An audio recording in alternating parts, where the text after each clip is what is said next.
Let's now go to athletics, and there's good news because double Olympic champion Beatrice Chebet, remember her, has now been crowned her golden year as she smashed the women's 5,000 world record at the Cursa meet held in Barcelona, Spain.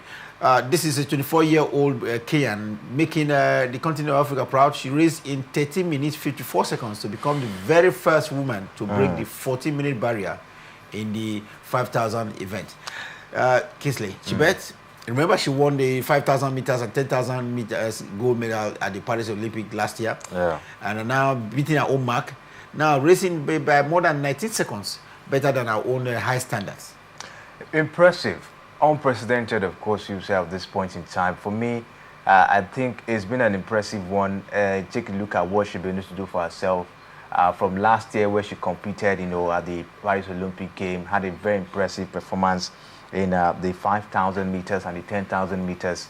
And then, of course, finishing the year on a very, very impressive fashion. For me, impressive one. This was, of course, the Kenyans are known for long distance races. Has always been their thing, over time. And that's why when I take a look at things like this, I always say, Nigeria, what are we really known for? Yes, we're known for football, partially basketball, athletics, but we have to stand out. Whenever you bring the Kenyans, in such kind of, environment, you see them, excelling. That's the result of they've invested time, they've invested resources.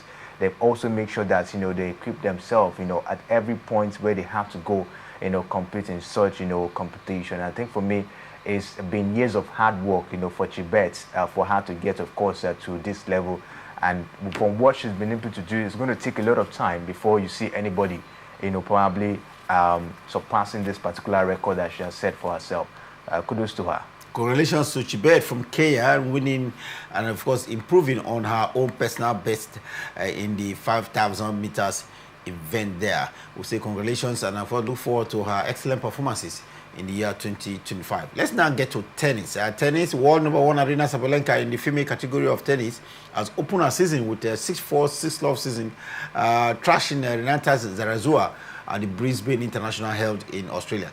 Kingsley, this is world number one in female tennis starting 2025, the way she ended 2024. Impressive. What a way to start 2025 for Arina Sabalenka. I think this will go a long way, of course, in helping her in terms of, her morale and entering down, to this season at this point in time. This is just a preparatory tournament for her heading down to the Australian Open. Don't forget that she had a very impressive outing in last year's Australian Open. This is going to be another time for her to see how to continue what she did, last year. I will hope that, the energy will be there. She'll be free from injury to make sure that she'll be able to compete on a very high level. Because for what I'm seeing, the WTA will be very, very competitive this season. Iga Swiatek is looking forward to bounce back to our world number one spot. Coco Gauff as well, Jessica Pegula. We can't forget the young Jen Togetban Singwen, who is also coming up as well. So I would just hope that, Arina Sabalenka will be in the best of form and be free from injury to be able to maintain her position. World number one in female tennis, Arina Sabalenka from Belarus, taking out her opponent from Mexico, Zarazua, in just about an hour, 63 minutes to be specific, and that is the way to get started in the year 2025. It's pleasing by performances coming from world number one, like Kingsley said there.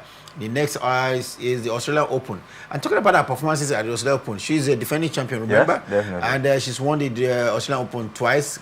And we're looking forward to seeing the first woman to do it consecutively 3 times. Yeah, actually a familiar ground for Arina Sabalenka. She's done it, at several occasions, and just like you mentioned, twice down there. So it is something she really understands. But I'm also looking forward to the fact that, there will be competition, coming up at this point in time. But when you take a look at her form and how she's also been prepared, for this one, you say she stand a very good chance at this point, all for retaining the title she won last time. But I think it's going to come with a very, very stiffer competition. I just hope that, of course, she's ready for what to come our way. Arina Sabalenka has to be ready, and I think she is, given by her first match in the year 2025, and it's been one where she's had her opponent under wraps in just about an hour. I'm sure the other ladies in the WTA must be very wary, and of course expect fireworks from Arina Sabalenka from